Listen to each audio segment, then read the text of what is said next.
Hello, hello, hello, everyone. Happy Wednesday. I am Claire Jones. I am an author, speaker, and mentor committed to creating a better world for everyone through mental, emotional, physical, and spiritual well-being. And we are jumping on today for my Visionaries in Transition Facebook Live series, where I interviewed the amazing and inspiring impact makers in my network to discuss the transitions that have shaped our lives and businesses, because they are many over the years.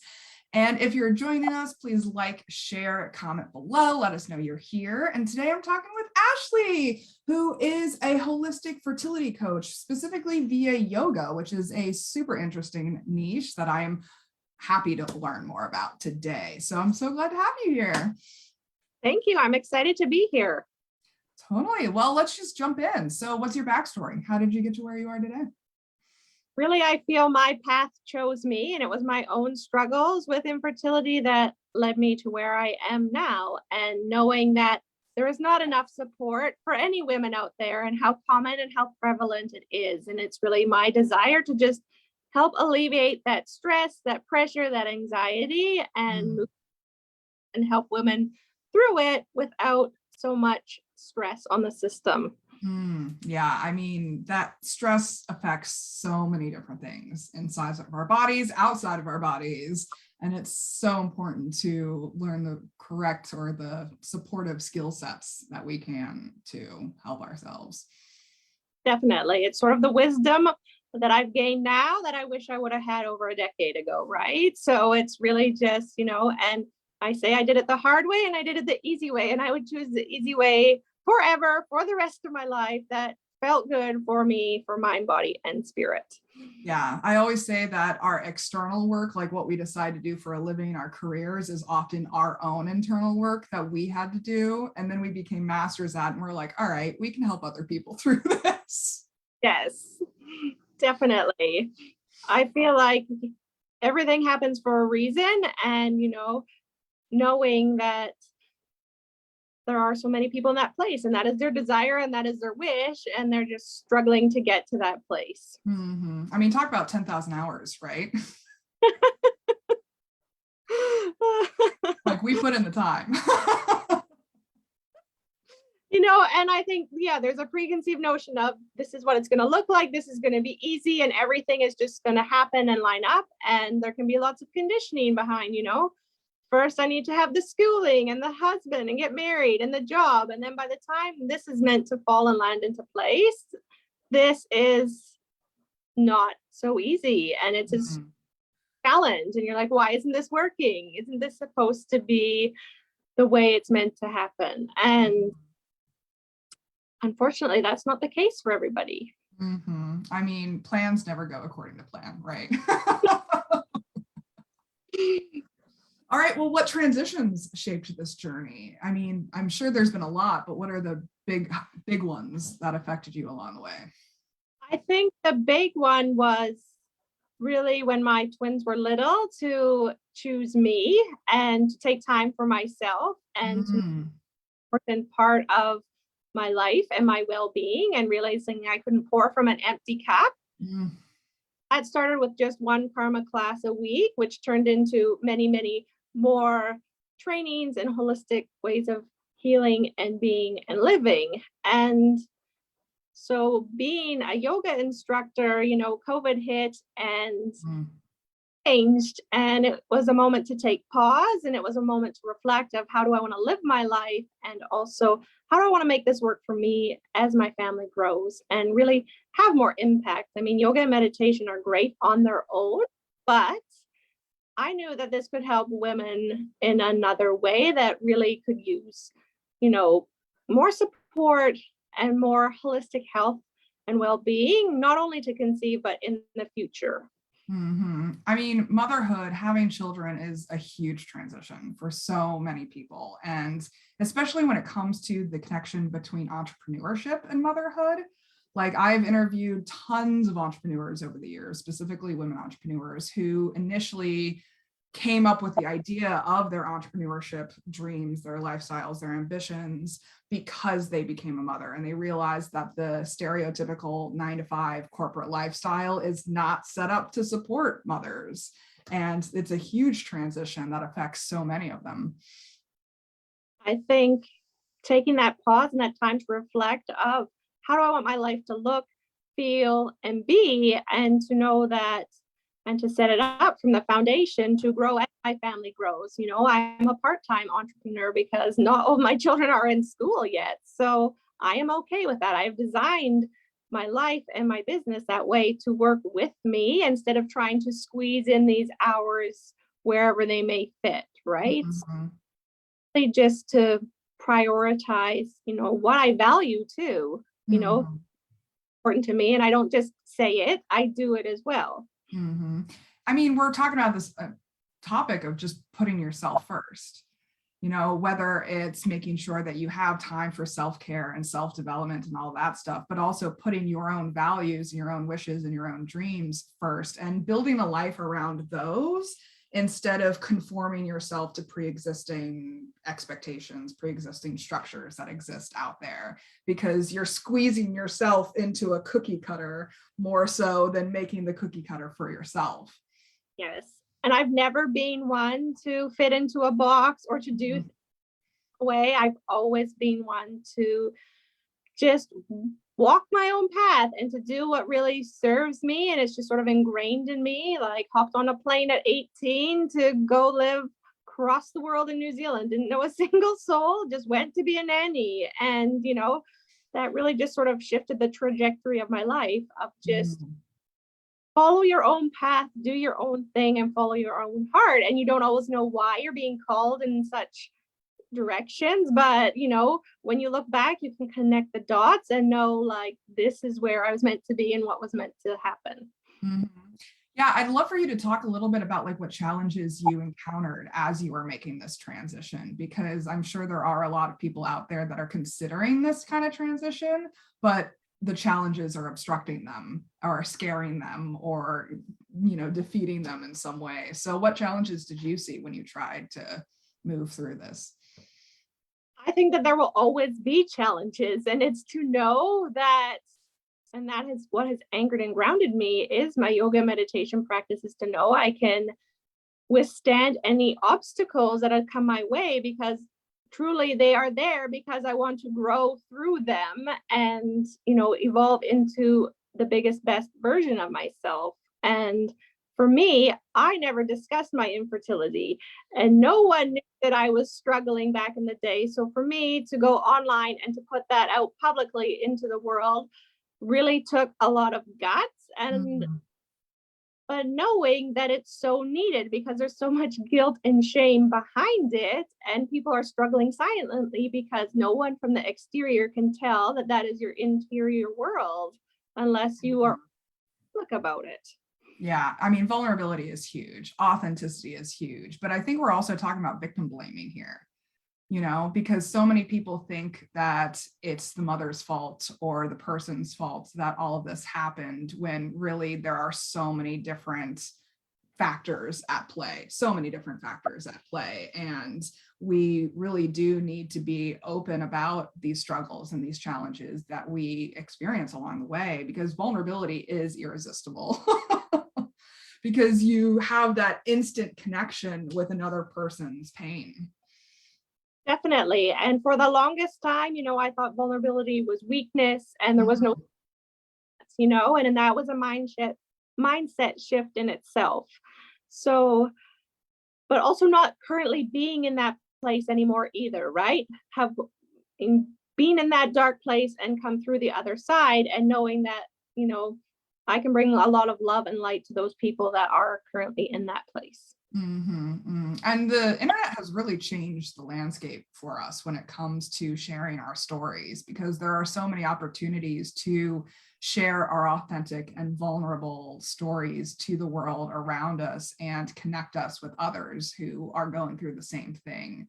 And I don't know if we could have had this type of vulnerability, authenticity conversation like back in the 90s, back in the 80s, where we didn't have mass communication devices like we do today. Definitely. I think it's just opened up a whole new world, right? And a whole new endless possibilities, and people that I can influence and touch and help along the way, because you never know who is watching, who is listening, who really needed to hear that in the moment. And knowing that, one phrase or one offering or something I say on a podcast or, guest speaking, you never know whose ears it's going to land upon. Ain't that the truth? Like, you talked about moving to New Zealand, but like, we are global beings at this point. Like, I cannot tell you the amount of other internationals who are now gracing my news feeds just because we have these communication platforms available to us now. And it's really, it can be overwhelming at times, but it can also be very invigorating and fulfilling too. And knowing I may not be everybody's cup of tea, but I will be the right people's cup of tea. And there are more people out there in the world that I could ever possibly help, right? Yeah. So just wide angle perspective of the big picture. What kind of self-talk do you go through when you're in those moments of being like, should I post this? Should I not post this? Are actually people going to resonate? Like, talk me through that process. I always just am intuitively guided, and I'm not super scripted or what do I feel in the moment? What is asking to come through me, and it's really, or I will be in conversation with something and something will pop up, right? And I'll write it down. I have things everywhere because ideas are always just coming to me and I love to write. So like, no, that needs to, be a statement all in of itself, or that needs to be expanded on, or that needs to be elaborated on, or that really hits home. Yeah. And like, what kind of lessons have you learned along the way through these transitions? Always to just go with my intuition and to really just block out all the noise. There is so much noise out there. There is so much that you can get distracted on or focused on. And it's like, no, focus on me, what I'm doing, what I'm here to serve and offer and provide, and really just let the rest go. I mean, again, we're talking about putting yourself first. Yeah. You are the main character in your life. You are not the supporting actress in your life. And so you need to have these main character perspectives and these main character practices to unleash yourself on the world. Really, and it's like, who is holding me back here? No one. Usually it's you, it's you being afraid, or you, not wanting to own your true power and potential, because it's in there, but you need to tap into it and you need to know how to access it. So talking about these intuitive downloads or nudges that you get, like, are there times where you have trouble connecting with them? Are there times where they come easier? Like, talk about that. Is something that I practice daily, and I know when I'm energetically not aligned and things are going off course, and it's like it's time to course correct before the wheels really fall off and this goes down a rabbit hole, because go down the rabbit hole. So I mean, I get out of bed some nights and I just write. It's like like something needs to come out, and it's like, get out of bed and write what needs to come out and then go back to bed. And you just never know. It can be washing dishes, but you might have like this big download of information of, that really wants to be, brought out into the world. Was there a time in your life where you didn't recognize these?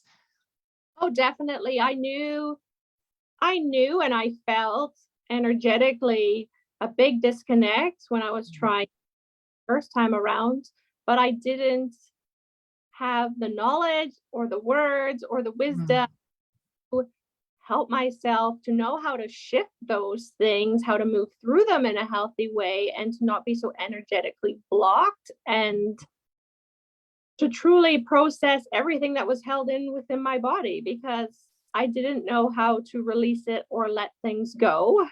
It's fine Mhm. to say those things. It's another thing to do those things and actually surrender to be able to bring more into your life.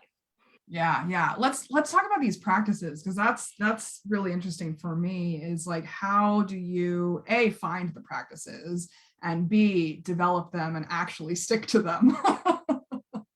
Well, for me, it started with one karma class, and that turned into hot yoga training, that turned into yin and restorative and therapeutic yoga, and all forms of yoga, right? Because there is a form of yoga for everyone and there's a purpose for all of them. So Hmm. yeah, what you need in the moment. And before, I never used to know. I didn't trust my inner guidance, and I didn't know what to give my body what I needed. And it actually took me conceiving naturally for me to listen to my body and for things to actually finally land and to slow down and to be present. So Hmm.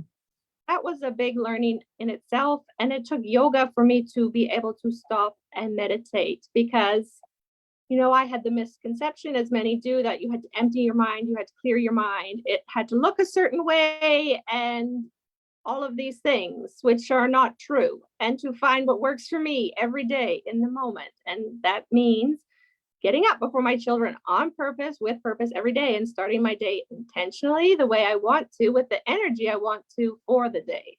Mm-hmm. I mean, this somatic connection that we're talking about, the mind-body connection, is so important. Like, one of the books that actually really changed my mindset around this is The Body Keeps the Score. Have you read that one? I I have mean, a yes. it blows your mind, and it's kind of a slap in the face too at the same time.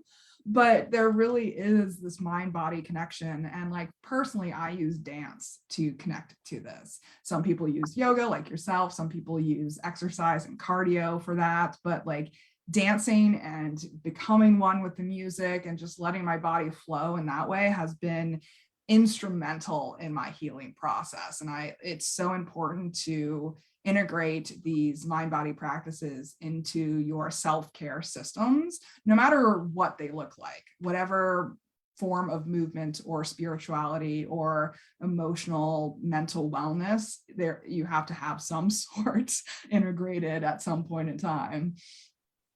Absolutely. My philosophy really is to do something for my mind, body, and spirit every day.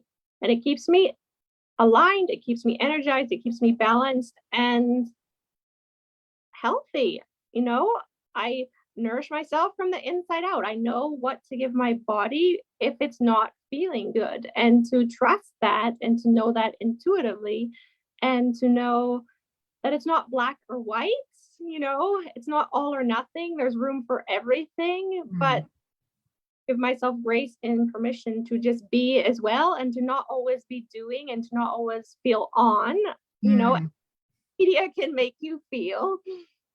Yeah, yeah. I mean, I was thinking about, as you were speaking, like, circling back to your previous comment of like, meditation looks different for you every day depending on what you need for that day. And I think that is so important. And like you said, you need to give yourself grace in order to achieve that, because we aren't going for perfectionism here.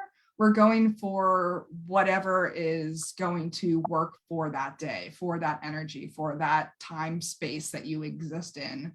And I think that trips a lot of people up, is trying to make the perfect meditation system for themselves, trying to make the perfect yoga program for themselves, trying to make the perfect emotional support practices for themselves. And it's really a moving target a lot of the times, because we have different influences impacting us every day. Definitely. Every day, I show up on my mat every day. It doesn't matter the poses I do, the length of time I do, the music I listen to. It's that I'm consistent and I'm disciplined, and know that I will always walk off my mat feeling better than I stepped onto it. And I know that. And that is why I do it, because it has given me so much. That was the avenue that really opened up and changed my world. And it's just honoring that. Mm-hmm. And there's a lot of self-trust in that as well. Like, you have to trust that you know it's going to work, or that you have to trust that you will support yourself in some way, and be able to just believe in that self-trust.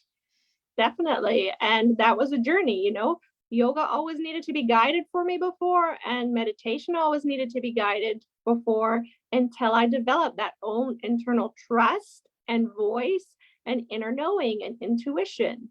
And it doesn't happen, and it's a practice, they are both practices, and there is no perfection, but it's showing up for yourself. And that's what truly matters, because the way you do everything.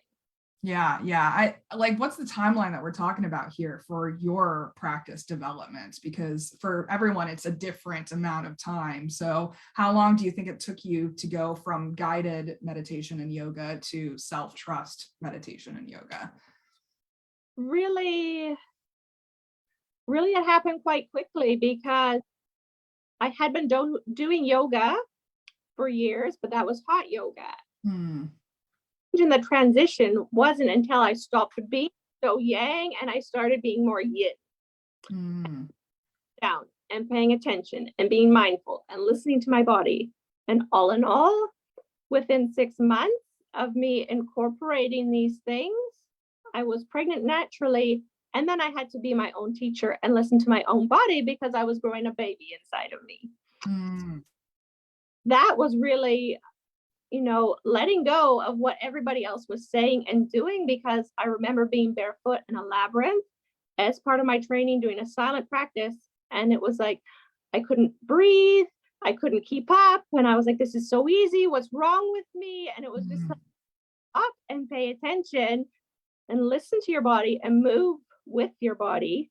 Because as much as yoga teachers say that, it was always from an ego perspective, not my own inner knowing and listening to myself. And that is when I felt like I breathed for the first time. And I was like, okay, I get it now.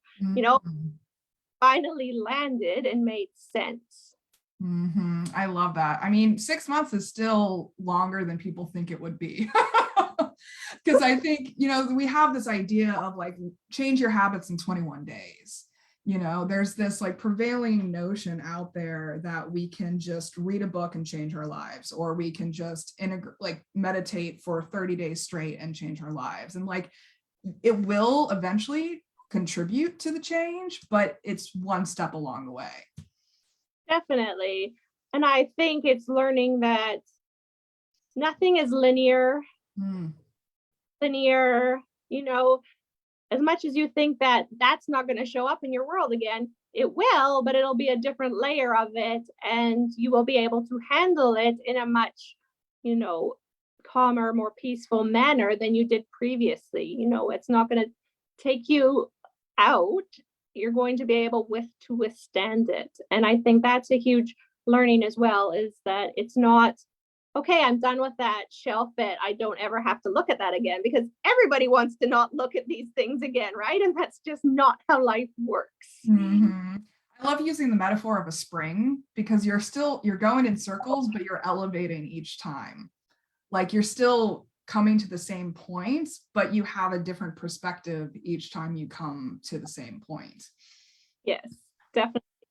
I've heard it referred to as a seashell and all sorts of things, right? Just moving in that direction, and giving yourself permission and grace that it's okay when emotions come up, and that you're triggered, and to know that you have been triggered for a reason.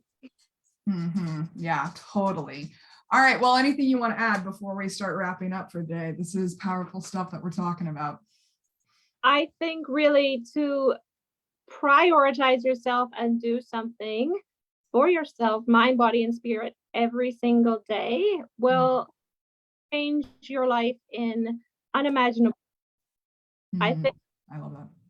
Yourselves and really open yourself up to everything that is out there for you, because it is, but you will need to tap into it to have access to it. I love that. I mean, what a perfect way to end this. Put yourself first. All right. Well, powerful stuff that we're talking about. And audience, we definitely encourage you to join in and share your own thoughts and feelings and insights and challenges with us as well, because we are all going through this. It's a continuous practice. It never actually ends. We're continually improving. And we'd love to know how these transitions have shaped you in your own lives. So special thanks to Ashley for joining me again today. It's been an absolute pleasure. Thank you, Claire. It's been fun to be here. Yeah, totally. So as always, I'm looking for more guests. So if you're interested in coming on the series, just hit me up. I'll send you the link.